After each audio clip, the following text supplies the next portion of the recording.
bring picnic baskets of food, and they would stay from 7 in the morning to like 7 or 8 at night. And they would do that for an entire week leading up to Easter, just praising God and that sort of thing. And I thought, for us, after an hour or so, we got to stop and get something to eat. We get covered everything from all the things that we do. But it is a blessing to be able to be here. And I just bring you greetings from Elkhorn Valley. We just finished up a great summer there, where we're hopeful that many seeds were planted and some really incredible things are going to happen in the lives of people that we're blessed to be able to be here this past summer. And so we're looking forward to doing that. And Dean asked me, it's quite a while back in the winter, I think it was, even maybe about coming to be able to share in this day and to be able to take part in that. And I thought, what could I possibly say to a group of people that are willing to come and spend the whole day and celebrate God and do all those things? And so he talked to me about extending the mission. And as I thought about that, I thought, there's things in my life, I was raised in a home where we attended church on a weekly basis. My father was the minister, so it was kind of handy to go every Sunday. But, it was just a part of who we were, a big part of our DNA, and I thought, that's the people that I'm going to be able to speak with that day, And so I thought, well, what is it that I need? And one of the things that I thought of was that periodically, I have to kind of give myself a gut check, to really think about, where am I at in my walk with Jesus? And what am I doing right now in my life to extend the mission? And as I thought about that, I thought about different events that take place in our lives. And I'm sure that many of you have had some pretty significant events that have taken place. I think of one, my wife and I, when we were married, that was a pretty significant day. It's probably one that I should remember. Ron, just great advice to remember that. And, the birth of our children, you can go back in your life and you can reminisce and you can think of different events that have taken place and the significance of that. I think about a day like today and the events that took place today and all the planning that had to happen, investigating whoever all was involved. Thank you for the wonderful meal and all that went into that. And that doesn't just happen. Those are things that have to be planned. And there's an event that takes place every year. About 137 million people take place in this event. I was blown away by that. And they said that of the 137 million, that there's about $655.8 billion that was spent last year on this event. And as I'm researching this, and this particular event happens the Friday right after Thanksgiving. It's called Black Friday, where everybody frantically runs out and goes shopping to save $1 on something. You know what I'm talking about. And I thought about that event and how those people have went out and done those things.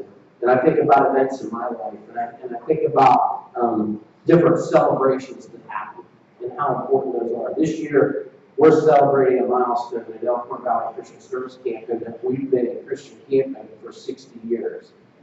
That we will be celebrating that on September the 2nd. We're going to have a special service.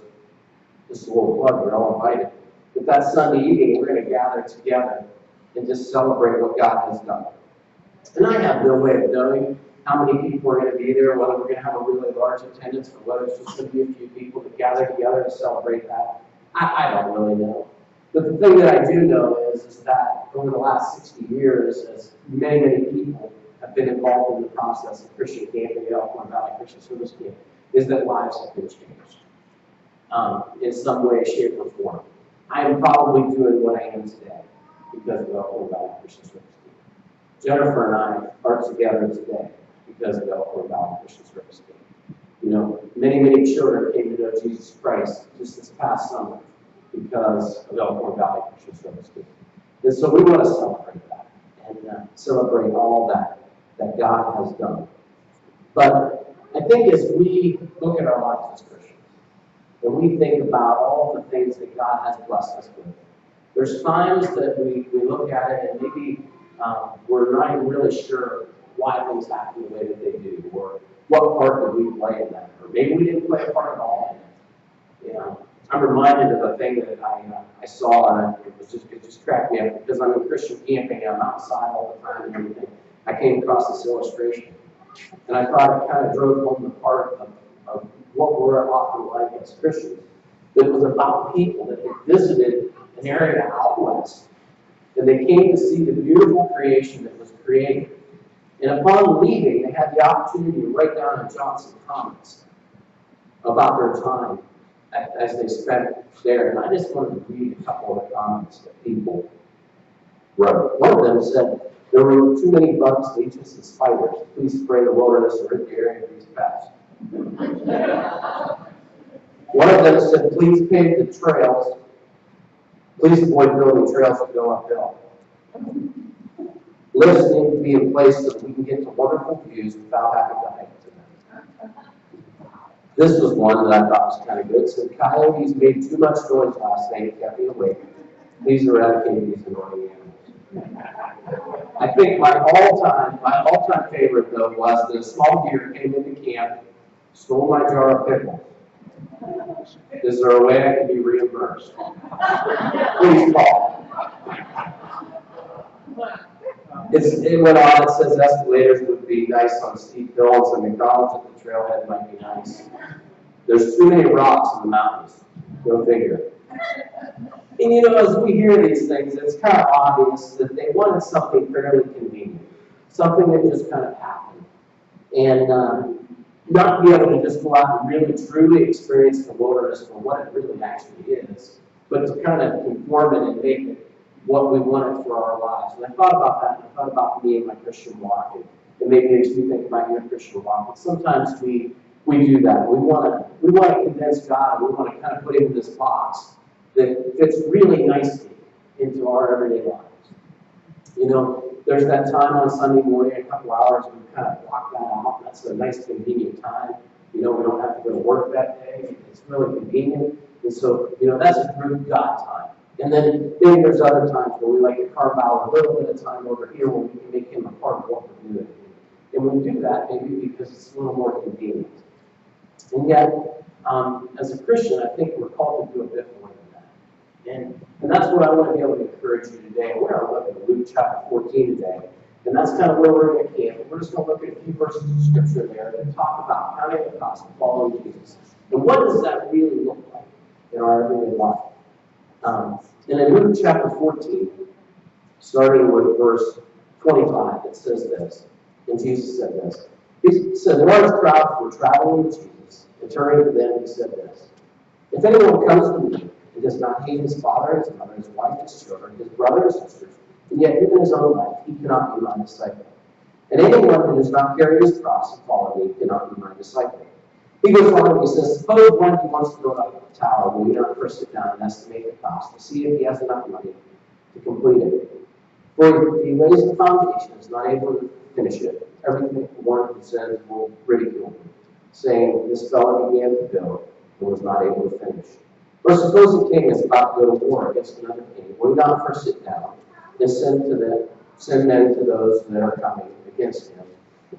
And it goes on and it says, "If he's not able, he will send a delegation while the other is still a long way off and will ask for the terms of peace. In the same way, any of you who does not give up everything he has cannot be my disciple." It goes on and says, "Salt is good, but if it loses its saltiness, how can it be made salty again? It is neither fit for the soil or for the manure pile. It's thrown out."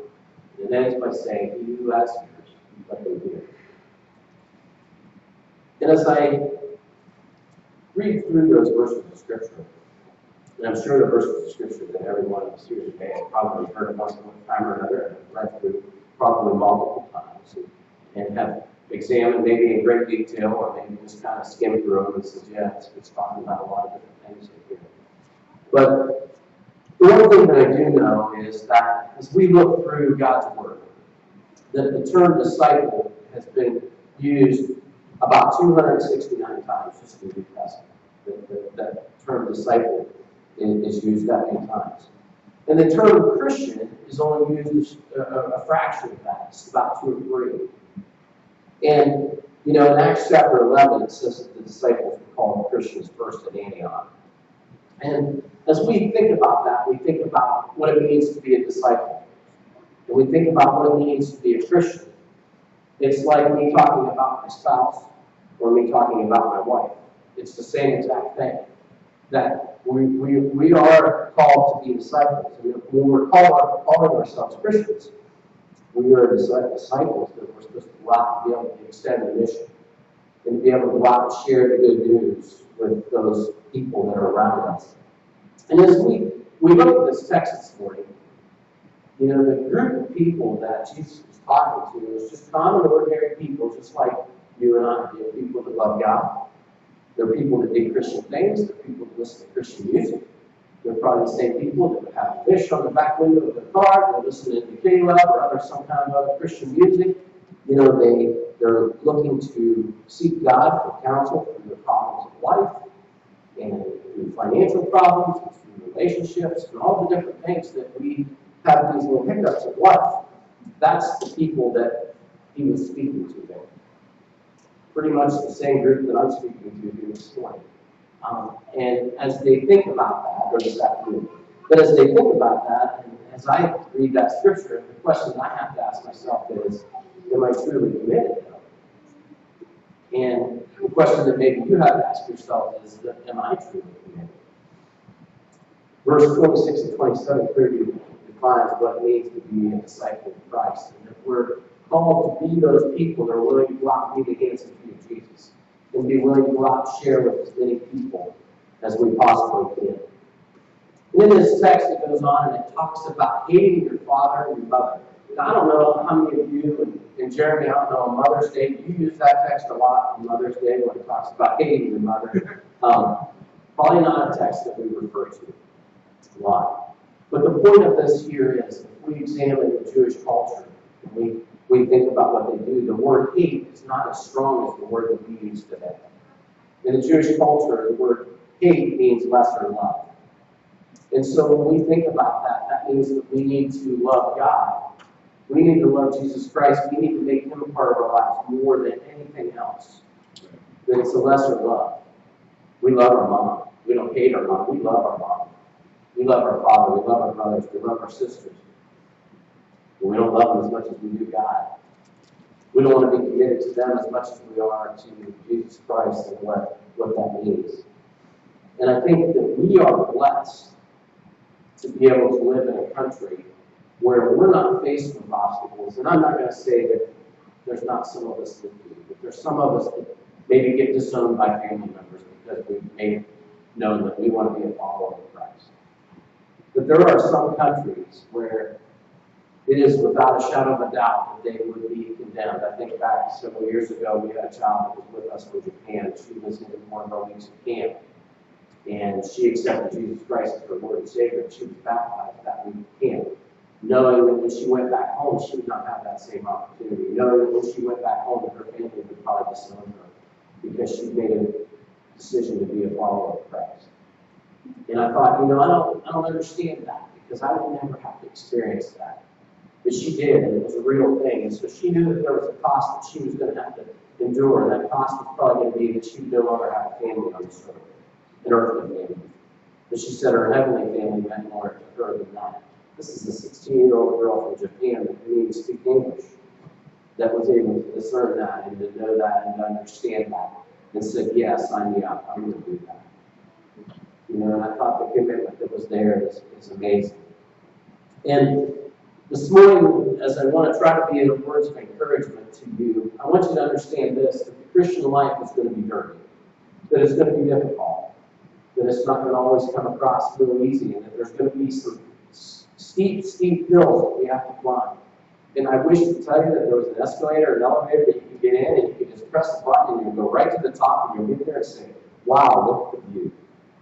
But unfortunately, there's not, and I know that, again, as I'm speaking to this audience this morning, you already know that this afternoon, that you already know that we have to have those mountaintop experiences, but to get there, we have to work hard. It doesn't come without sacrifice. And it's making ourselves available to be able to extend the mission, to be able to go out and share that with so many people that desperately need to hear it. To be disciples of Jesus, we have to put him above everything else, and that might mean that we have to take up our cross and follow him. The scripture text here that we looked at this morning talks about that, picking up our cross and following him daily. Again, if we look at the culture, we look at the Romans and what they used, the cross as a form of cruel punishment. And Oftentimes they would have to carry their own cross, and as they carried that cross, it was a time where they could say goodbye to everyone, because they knew that in a very short time that they were going to be dead. And so I think as Christians, when we have to take up our cross, it's a way for us to say goodbye to our old self and think about the new things that are ahead for us and the excitement that is ahead for us as Christians and what that all looks like. But it comes with a cost. I wish I could say that it didn't, but it comes with a cost. Suppose I had a desire to climb Mount Everest. I don't. But suppose that I did have a desire to climb Mount Everest. I looked into it. It's about $70,000 to $80,000 is what it would cost you to climb Mount Everest. Now, I'm in ministry. I don't have $70,000 to $80,000 to be able to invest in something that it's a pipe dream that I'd like to do as I climb this big hill that they call Mount Everest. But I know that Ron over here, he's a wealthy man, and Ron would say, hey, Mark, I'd like you to be able to do that. So Ron writes me a check for $80,000. He said, Mark, I want you to live out your dream, and I want you to climb Mount Everest. And so from appearance, it would think that I think it costs big thing. Ron's a generous man. And I know that you don't have $80,000 to do. But from appearance, it would look like it didn't cost me anything. He gets to go and he gets to climb Mount Everest. It's something he's always dreamed of doing. And yet, if you know anything about those that have made that trip, physically it's demanding. Physically, it can really deteriorate the body.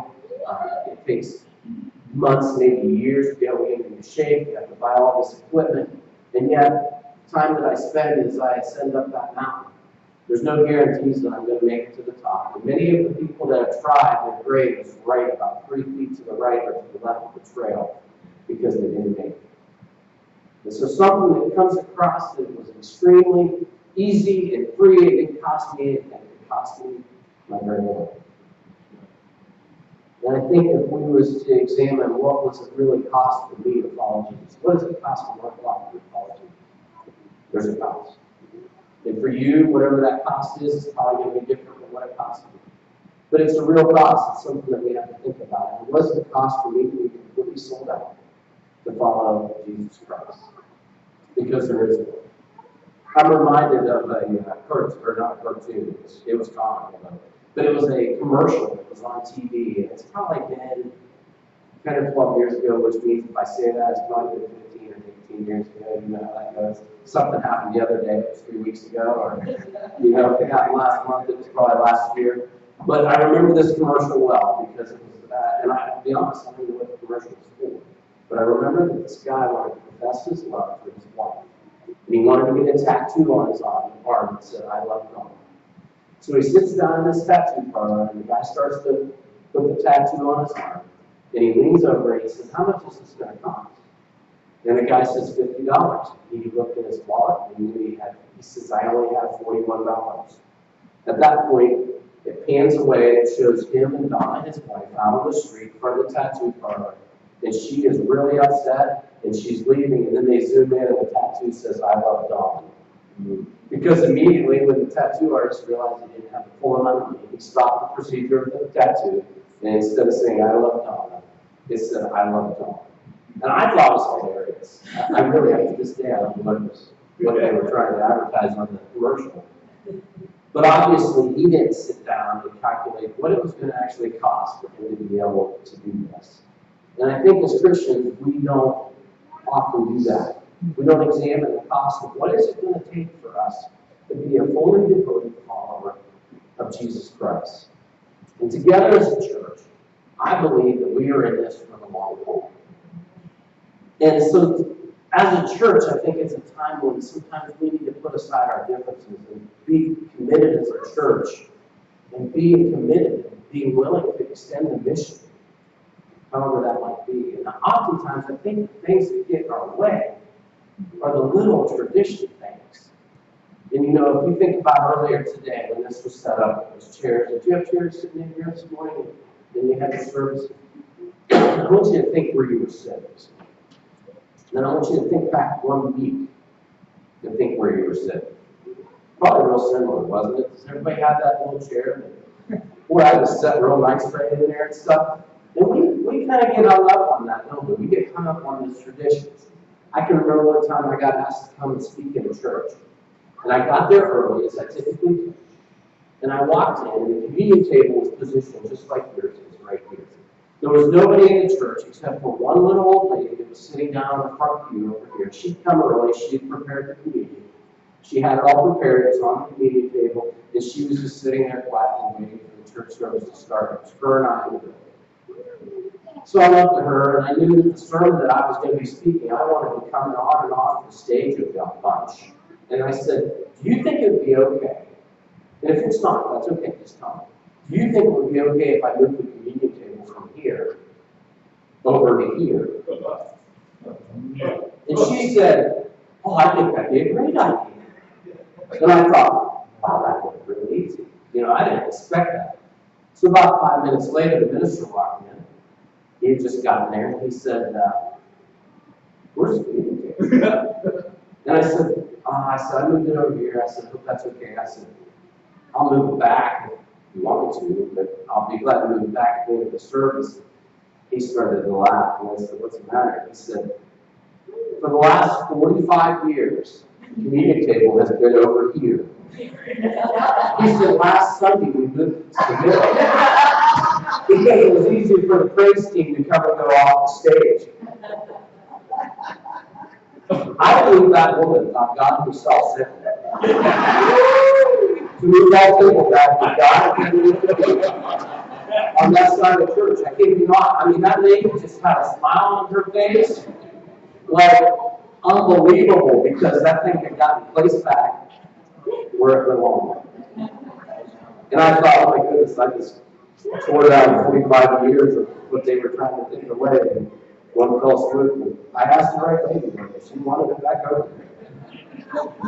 But we often do get caught up in tradition, don't we? We get caught up in these things, and the reality is that people are dying to go to help in our community. And we're wondering about where we should sit, or where the communion table should be, or the types of songs we should sing, or shouldn't sing, and all these different things. When Jesus is saying, I just want you to be my disciple. Yeah. I want you to be somebody that's going to follow me, that's going to be completely sold out, being willing to do whatever I need to do.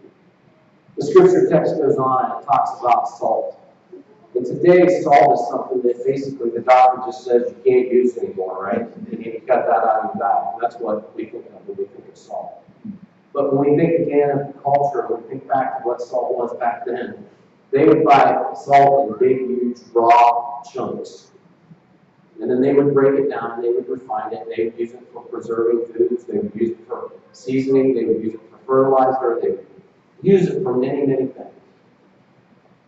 But eventually, after that rock of salt got broken down and refined and smaller and smaller and smaller and smaller, there wasn't much left of it. There wasn't much that would have values that could be used in some way, shape, or form. And the scriptures talk about that. It just says, just as salt can lose its saltiness, so we can lose our commitments again. For those of us, that's a reminder, for those of us that gave our life to Christ many, many years ago, that we don't get caught up in this idea that we're losing our saltiness. That we can be useful for the kingdom for many, many more years to come. And that as a result, some pretty incredible things can happen. So the question that I asked myself this morning is not, am I able? I think I'm able. It's, am I willing? Am I willing to be committed to Him in the way that I need to be? When I think about extending the mission, this Matthew 28, 19 to 20, it's on the back wall of your church. What does that really mean to me? What is my part of it? What can I do to make a difference so that there's people that are outside of Christ now who come to know Him? Because Christ is not talking here in the scriptures about our ability, but He's talking about our willingness to follow Him, to extend the mission that I'm called to do. And so this afternoon, as we've met for a little while, I just want to give encouragement to all of you. And I know that this morning I'm blessed to be able to preach to the choir, so to speak, that all of you are here because you are followers. You are all here because you want to be committed to Him. You are all here because He loves you and you love Him. And you're all here because you want to make a difference. And so, as we close out our time together, I just want to pray, Paul, that you can just really feel a sense of commitment to that. To be able to go out and be able to extend the mission and do some incredible things. Because oftentimes I think it can be lonely. Oftentimes we feel like we're on our own. Oftentimes we feel like we're kind of fighting an uphill battle. And we take one step forward and we go backwards too. For those of you that are sitting in here that are full-time ministry, I know that you feel that at times. And so I just pray that we can really feel God's joy. This past summer, our scripture verse for the summer, we had put on our staff shirts. It says 1 Peter 1, 8 and 9. And it's basically about experiencing joy in something that we've never even seen, is what it talks about. That we can experience joy from someone that we've never even met, someone we've never ever seen, and yet we see His presence all around us and we see the things that He's done. And so I pray that we can be encouraged by that. Let's pray together. Dear God, I just come before you and I just thank you for being a loving God that you are. I thank you for this group of people that meet here that love you. And so I pray that you can just continue to bless them, you can continue to encourage them, and that they can just see fruit that comes through you. And so, Father, as they continue this afternoon, and they've got some big plans to dedicate a property that they want to dedicate to you. And they know that as the future unravels, that great things can happen for you, and that people can come to know you because of this facility that's been set apart for you. Pray that you just continue to bless the efforts of the day and bless those that are here. And as we leave, that we can be encouraged to be disciples, to make disciples, to make disciples. In your Son's precious and holy name. Amen.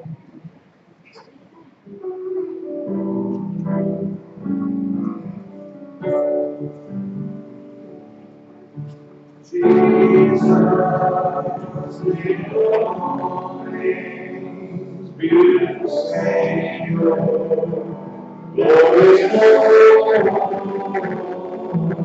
Emmanuel, God is with us, blessed Redeemer, living Word.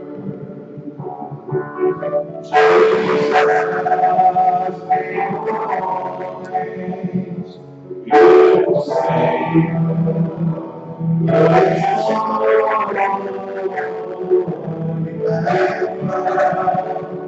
God is with us, blessed Redeemer, living Word.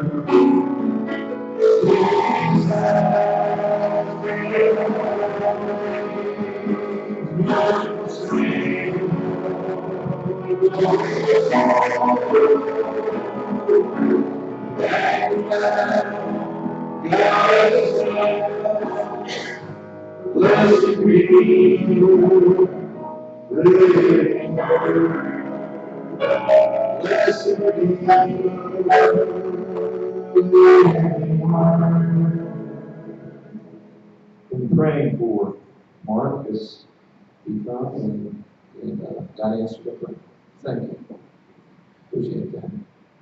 Ron can't give you $80,000 for climbing Mount Everest because he's already pledged that to our new church building. And actually, Ron, when he said that, I was thinking if we could find 3 individuals that would, instead of go to Mount Everest, just send it our way. We got it, man. We got it covered. And how many of you saw it coming with that community table story? I never saw it coming. I mean, I never saw that coming at all. You got set up for that.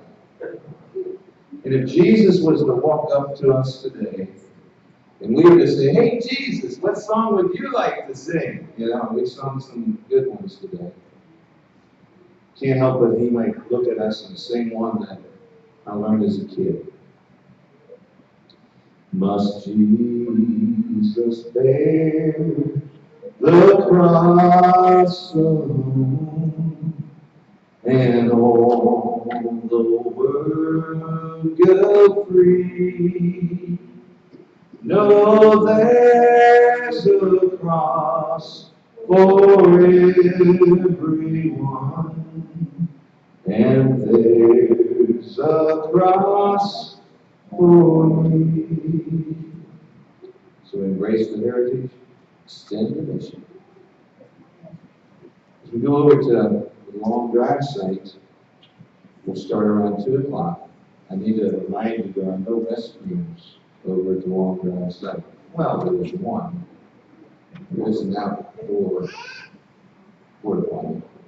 So if you need to use the restroom before we go over there, be sure to do that. And we'll start up in about 15 minutes over the long drive site. Why don't we ask the Lord's blessing as we head that way? Jerry, good to have you with us. Brother Jerry, if you want to join hands, let's join hands with somebody and good Lord prayer that Jeremy takes us to the throne of God.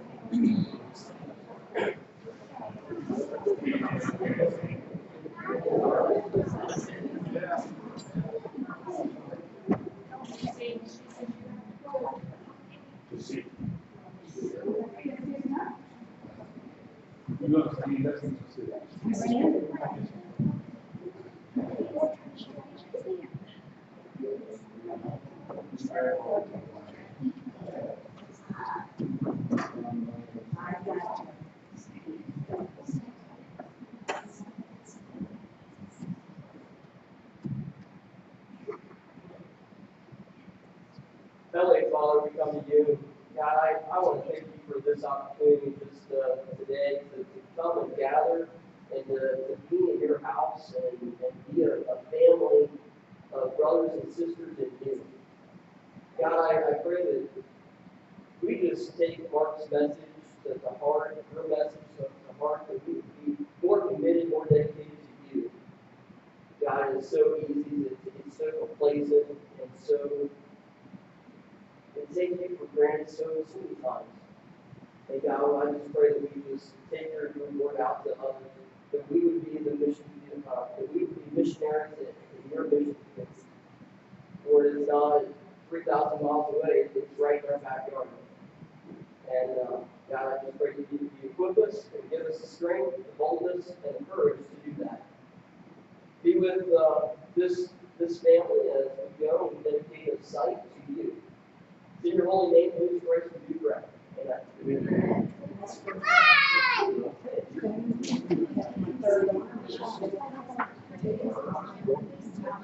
She said that Virginia with her sister.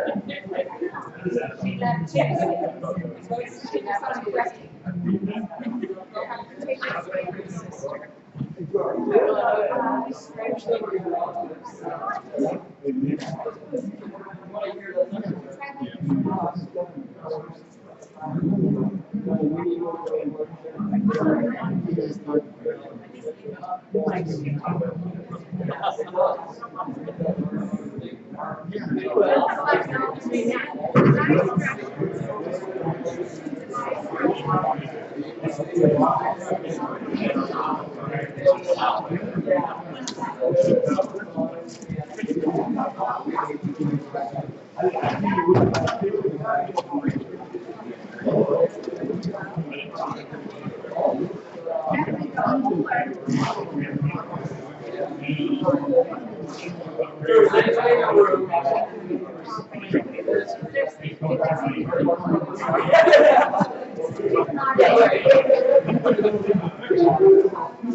My daughter.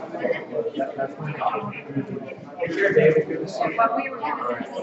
Yeah. Stacy is oh, you know what?